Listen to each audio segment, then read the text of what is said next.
Ease of doing business is imperative for economic development of any country. But Nigeria does not seem to be doing well in this space. And this is one of the impediments to the economy and a challenge for businesses. Welcome to Business Nigeria. I am Tolulokpe Ogunjobi.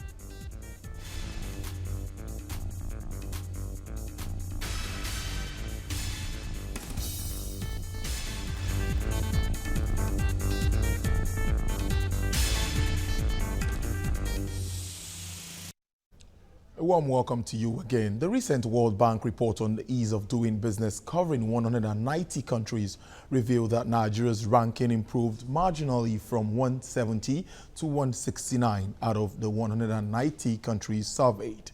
The country's overall global ranking improved by 44.63%, a percent points average against 44.02 percentage points in 2016. It would interest you to know that in sub-Saharan Africa, Nigeria was ranked 36th out of 47 countries, with Mauritius, Rwanda and South Africa as three leading countries in the region. But there seems to be some good news on the way as the Nigerian government has approved a 60-day national action plan for ease of doing business. The plan is to be implemented in three priority areas: entry and exit of goods, entry and exit of people, as well as government's transparency and procurement. Well, let's talk more about this ease of doing business. I have with me in the studio the Chief Economist, PricewaterhouseCoopers Nigeria, Andrew Nevrin. Thank you very much for your time. Very happy to be here, Tolo. Yeah, let me start this way. Why are we so particular about this rating? Everybody talks about the ratings, the ratings, the ratings. Why is it so important? Well, it's important because investors look at it to determine where they want to invest.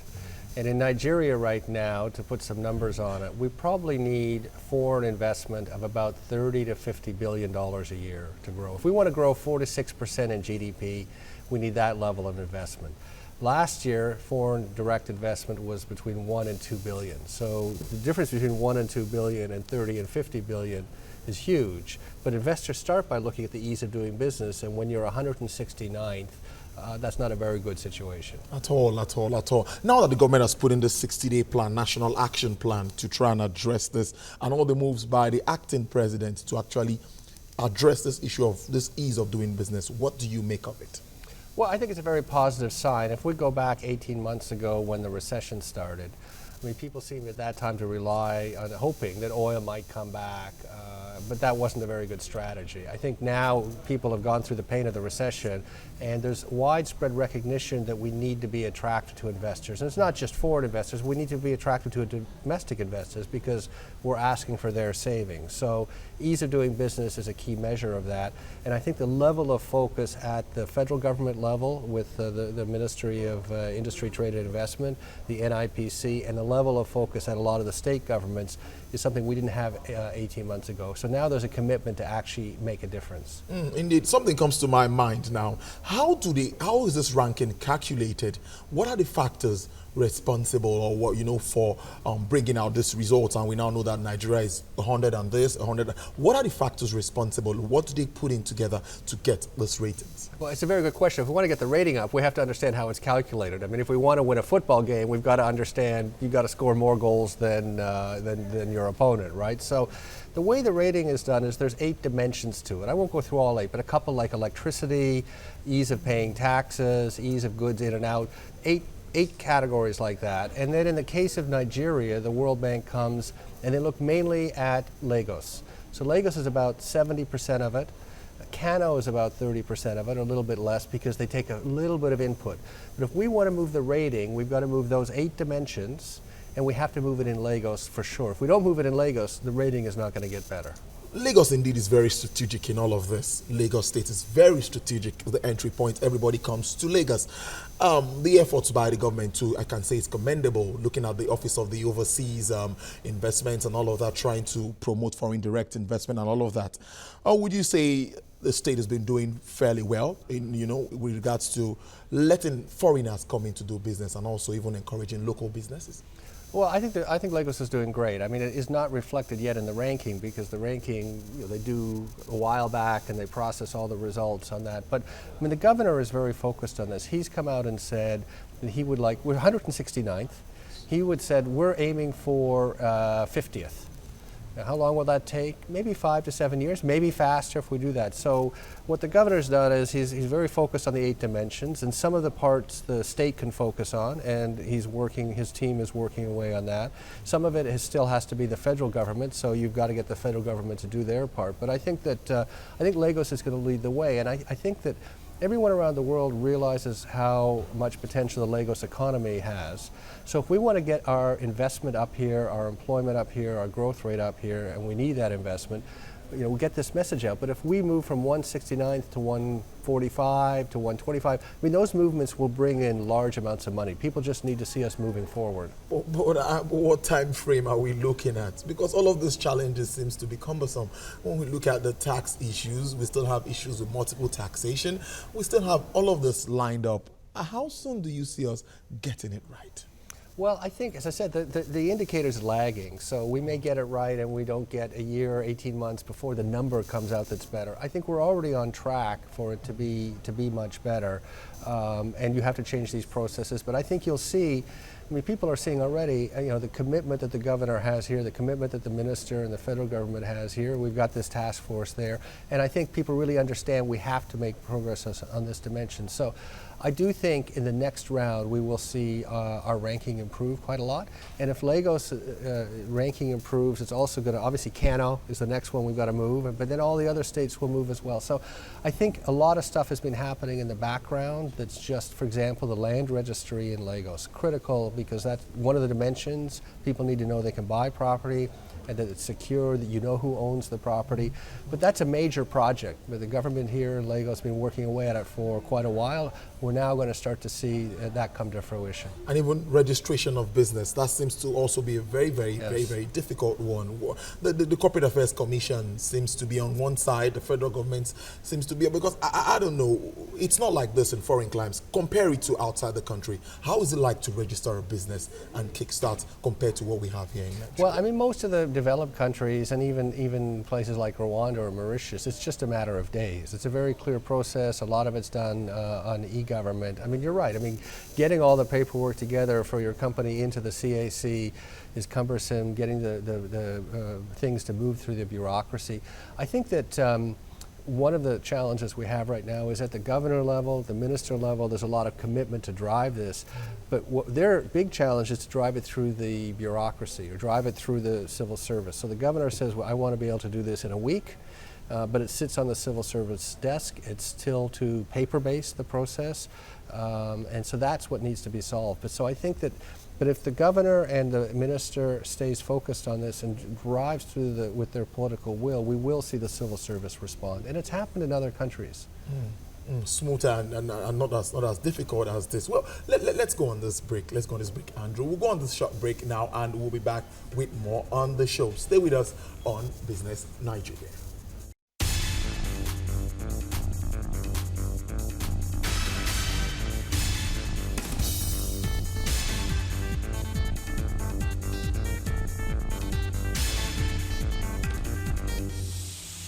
Hello there and thanks for staying with us on Business Nigeria. And we are looking at a very topical issue that's talking about ease of doing business in Nigeria. It's really worrisome. And with me in the studio to actually look at this is the Chief Economist, PricewaterhouseCoopers, Andrew Nevin. He's been giving insights into this. Now, Andrew, I want to go back to the challenges which we know we face. That's part of the reason why doing business in Nigeria remains very difficult. Electricity is one major one. Construction permits, documentations, immigration challenges. There are lots and lots. We could go on and on. How do we check all of this? Because we need to do this for us to move up that ladder. Well, we said before there are 8 dimensions on it. So electricity is one, construction permits is one. I mean, the state and the federal government, they need a program to address all 8. But let's talk for a minute about electricity. Minister Fashola came out. He's been very clear that the power system is broken. We all know that. The privatization's not been a success.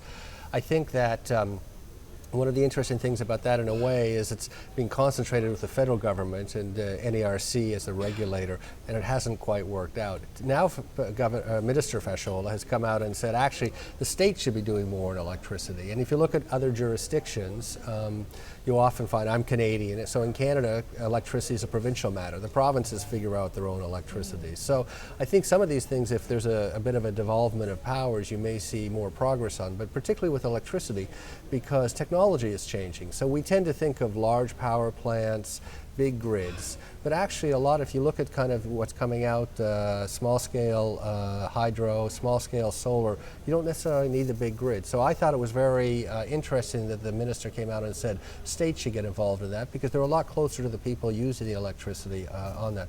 Similarly with construction permitting, that's largely a state issue.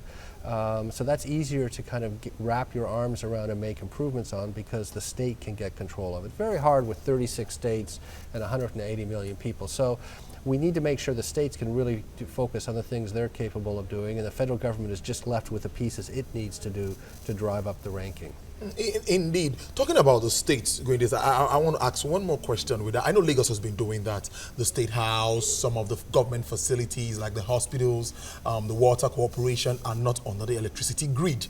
But I'm looking at other states. Are they going to be buoyant enough to do this when it comes to funds? Remember, we are still in recession.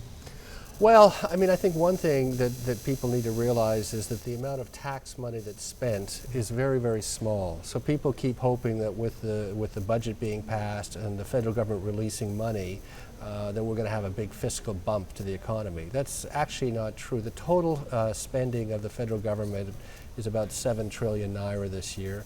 We have about 100 trillion naira economy. It's only 7%.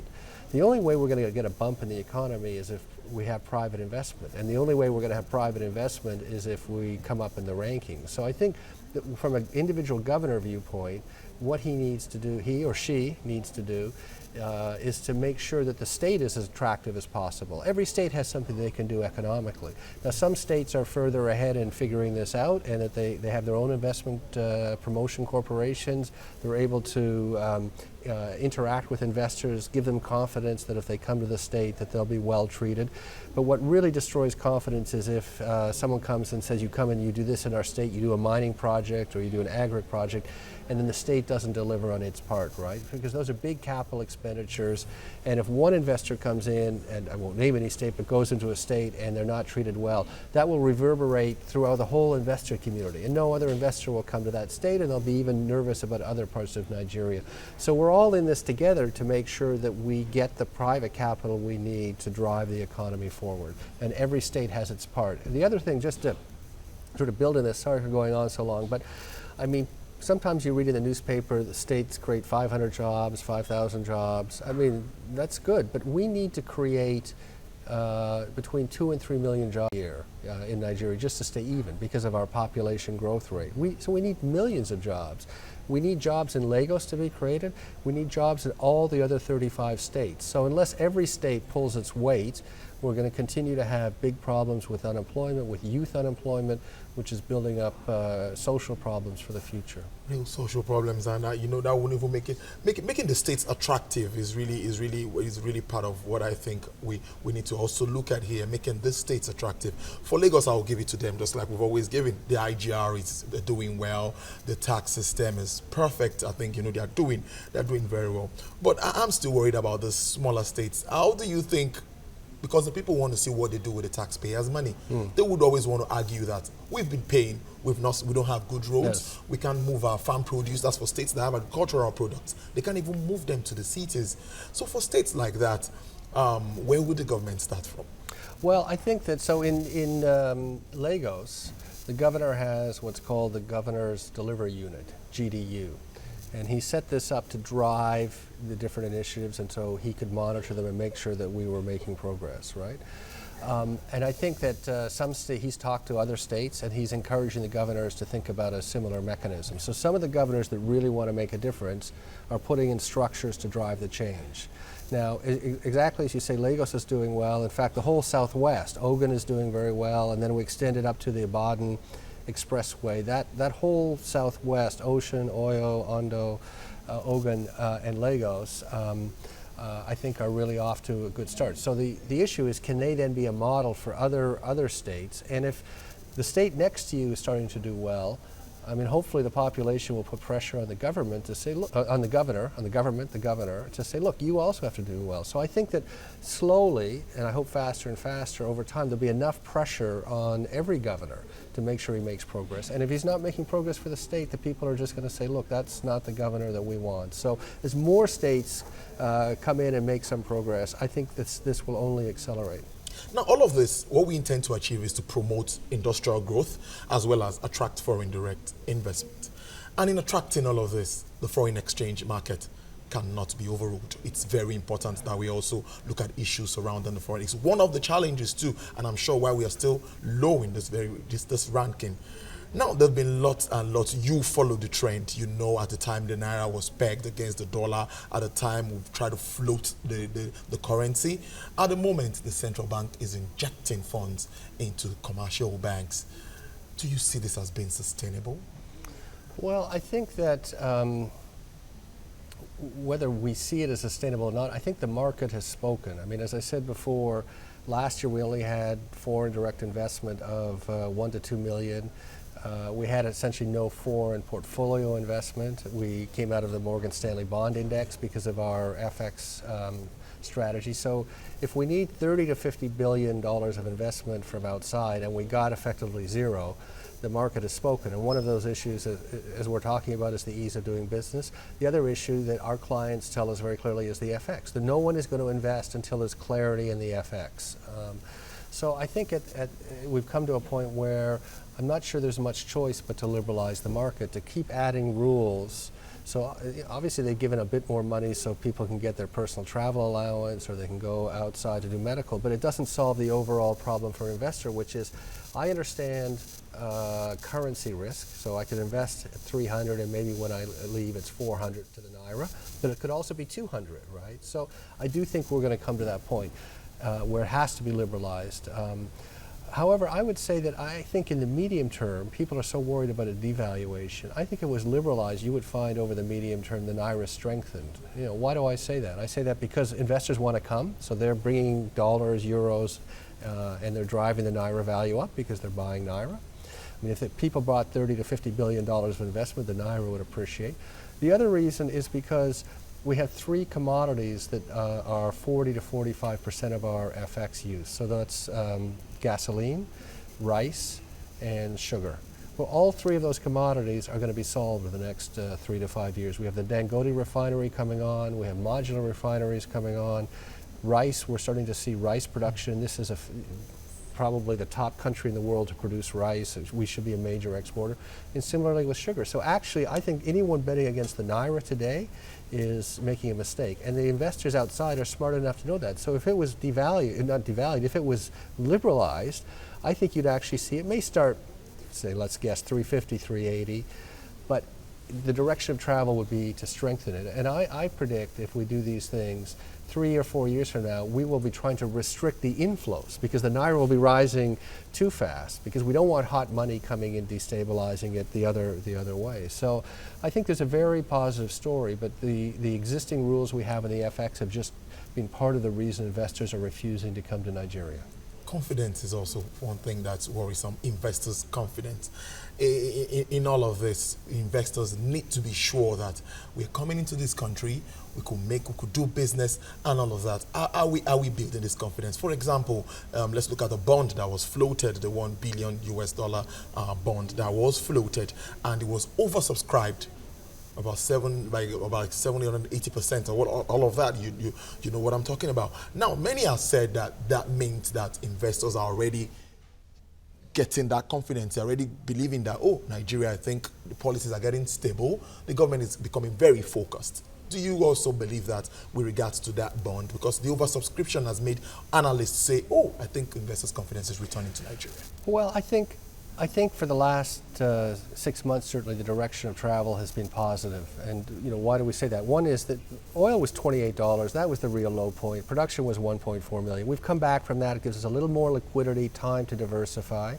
As I said, the ease of doing business issue 18 months ago, 12 months ago, I don't think political leaders necessarily understood the importance. I think they all light up on the importance and they're doing things and communicating it. On the FX issue, there's a lot more debate about the fact that we need a more flexible regime. We're moving in that direction. So, bit by bit, I think the confidence is coming back. And people, every time I talk to investor, foreign investor, they say we see the huge potential. And actually, the smarter ones, in my view, are starting to lay down some chips. So I can see people saying, yeah, I can see through all of these issues. I can see that the country is going in the right direction, but I'm going to be ahead of the curve, and I'm going to actually buy land. I'm going to build my facility. I'm going to get some people together and do it now, because I know if I do it now, I'm going to make 10 times my money, 50 times my money over the next 5 to 10 years. So the smart money is starting to come back to Nigeria. Indeed. Finally, just a word for the states and the federal government to actually address all of this. Just a word for them, because I think they're watching us and they will listen. Let's just chip it in. What do you think needs to be done right? If I had to put it in a few sentences, I think the federal government should only do a few things and not try to do too much. That it should send a message to the states, we'll do our part, but if you want to develop, you want your people to have employment, you want your young people to have education, you need IGR, you need to do your part. So I think that one of the things that's held us back a little bit is people look to the federal government always to do everything. I talked about the fiscal stimulus that they want, the capital spending. It's very small. The federal government cannot carry the whole load. We need those 2 to 3 million jobs. So Kebbi has to create jobs, Cross River has to create jobs, Sokoto has to create jobs, Bondi has to create jobs, Abia, every state has to be part of the solution. Otherwise, we're not going to get there. Andrew Nevin, Chief Economist, PricewaterhouseCoopers, I must thank you for your time on Business Nigeria today. Thank you, Tola. Very good to see you. Yeah. Well, it's on that note we wrap up today's edition of Business Nigeria. Well, I hope you had a good time.